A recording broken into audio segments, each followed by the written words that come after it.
Subject क्या है? आपके बच्चे हो जाएगा योर किड्स। उसके बाद डू या डज, हम खुद से ना डू का प्रयोग कर सकते हैं और ना ही डज का प्रयोग कर सकते हैं।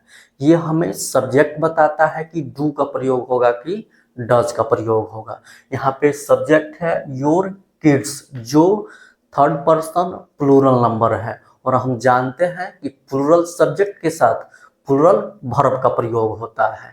तो लास्ट लेक्चर में हम ये पढ़ चुके हैं कि जो डू होता है वर्ब का ओरिजिनल फॉर्म होता है, जिसे हम वर्ब का फर्स्ट रूप भी बोलते हैं, जिसका प्रयोग मेन वर्ब के रूप में भी होता है और हेल्पिंग वर्ब के रूप में भी होता है, लेकिन यहाँ पे हेल्पिंग वर्ब के रूप में यूज हुआ है।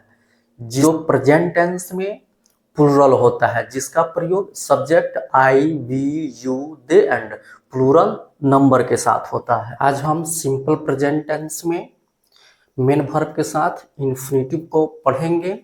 लास्ट लेक्चर्स में हम अफर्मेटिव सेंटेंस को पढ़ रहे थे, जिसमें हम कुछ एग्जाम्पल्स को समझे थे, और आज हम कुछ और एग्जाम्पल्स को समझेंगे। अगर आप अभी तक चैनल को सब्सक्राइब नहीं किए हैं तो प्लीज़ चैनल को सब्सक्राइब कीजिए, बेल आइकन को प्रेस कीजिए, ताकि सभी लेक्चर्स का नोटिफिकेशन आपको मिलते रहें, क्योंकि यहाँ पे जो भी कंटेंट प्रोवाइड किया जाता है ये कहीं और आपको नहीं मिलेंगे। तो चलिए शुरू करते हैं। आपके बच्चे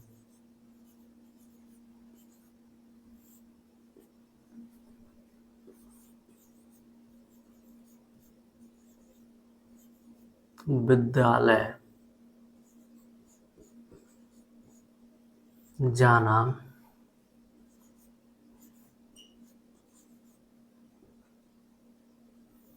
पसंद नहीं करते हैं।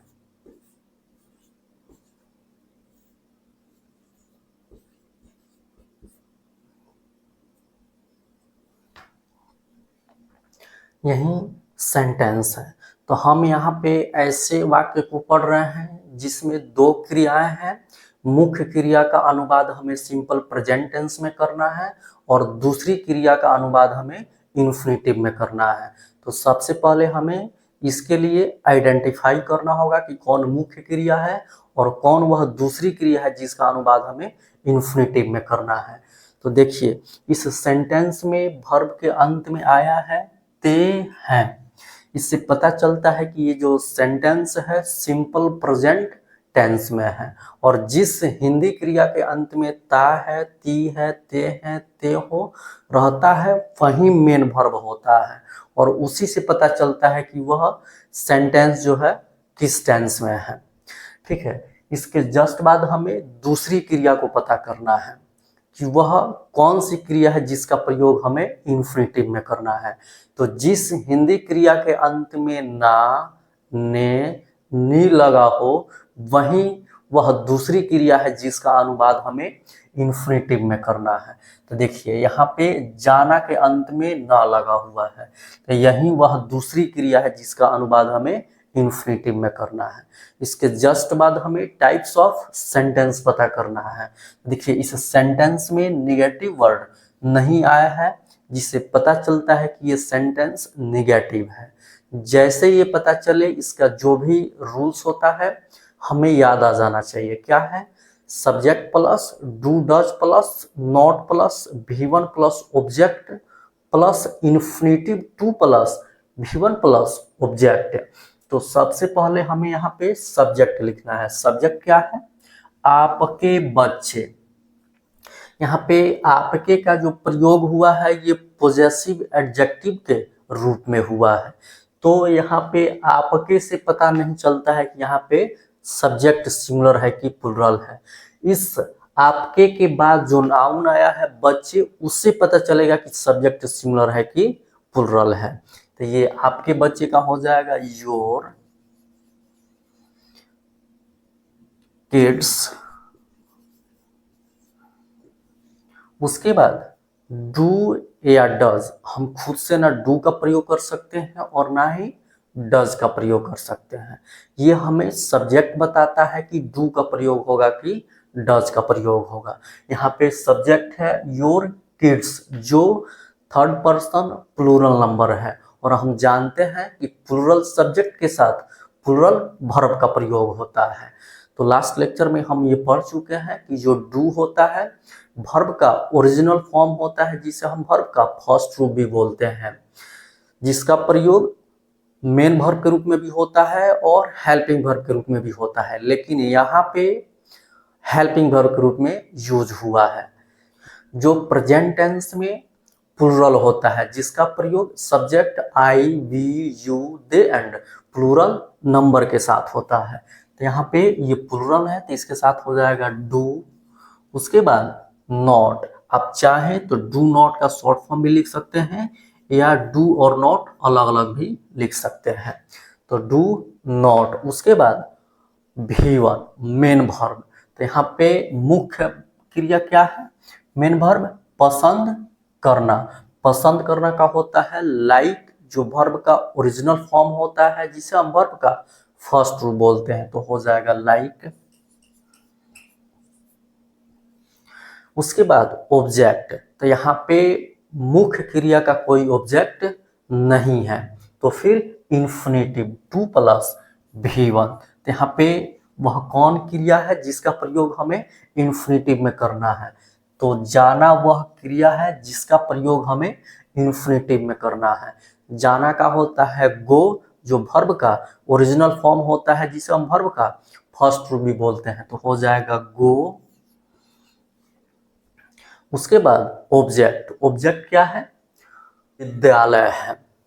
ठीक है, तो यहाँ पे डेस्टिनेशन निश्चित है, कोई जगह निश्चित होता है जहाँ पे हम जा रहे होते हैं, तो गो के बाद टू का प्रयोग करते हैं, तो टू।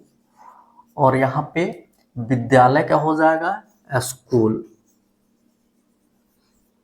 और अंत में फुल स्टॉप। यहाँ पे जो स्कूल है, इस गो का ऑब्जेक्ट नहीं है, इस प्रीपोजिशन टू का ऑब्जेक्ट है। ठीक है, यहाँ पे ये विद्यालय जाना का ऑब्जेक्ट नहीं है, इन्फिनेटिव का ऑब्जेक्ट नहीं है। ठीक है, चलिए इस हम एक और एग्जांपल से समझते हैं। मैं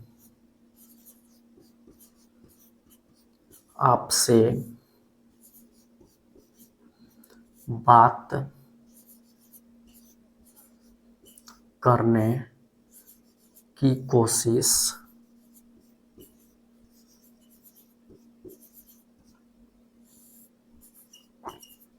नहीं करता हूं।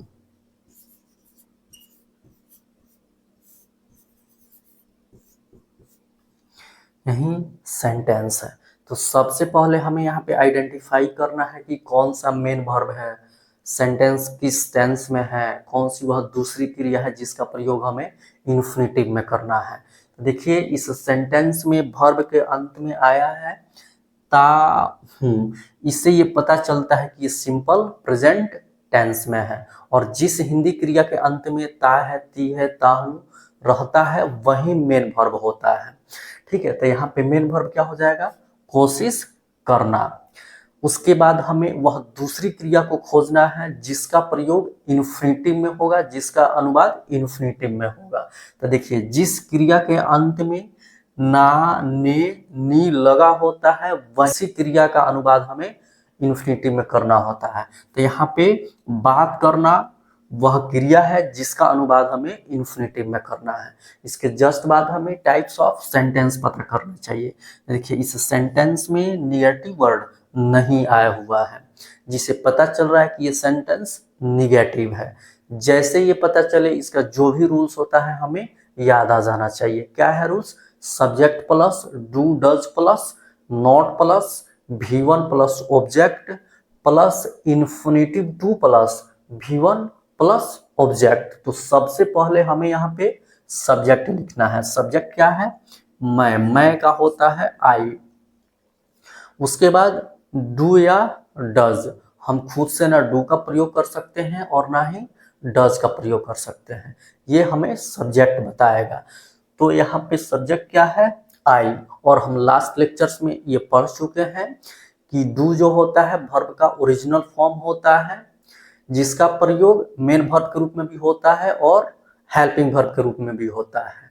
यह प्रेजेंट टेंस प्लूरल होता है जिसका प्रयोग subject I, we, you, they and plural number के साथ होता है। तो यहाँ पे आई के साथ डू हो जाएगा।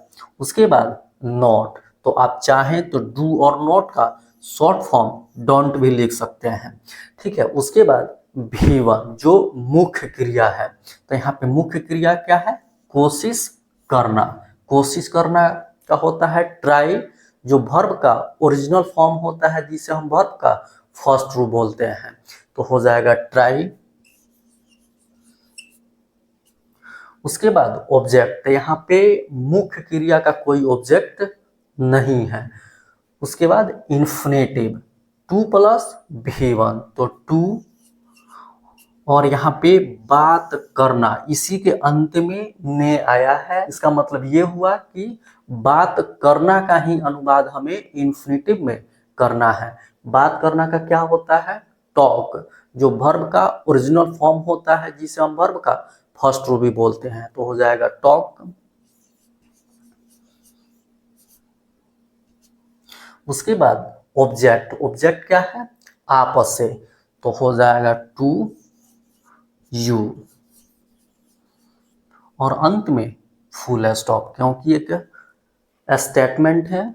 स्टेटमेंट चाहे निगेटिव हो या अफर्मेटिव हो, उसके अंत में हमें फुल स्टॉप का प्रयोग करना अनिवार्य होता है। नहीं करते हैं तो सेंटेंस इनकम्प्लीट हो जाता है, इनकरेक्ट हो जाता है। तो आज यहीं तक रहने देते हैं। नेक्स्ट लेक्चर में हम yes no type interrogative sentence को पढ़ेंगे और ऐसे ही एग्जाम्पल से समझेंगे। अगर लेक्चर अच्छा लगा हो तो शेयर कीजिए, लाइक कीजिए, कमेंट कीजिए, चैनल को सब्सक्राइब कीजिए, बेल आइकन को प्रेस कीजिए ताकि सभी लेक्चर्स का नोटिफिकेशन आपको मिलते रहे। हमारे साथ बने रहने के लिए आप सभी को बहुत बहुत धन्यवाद। Okay, thanks.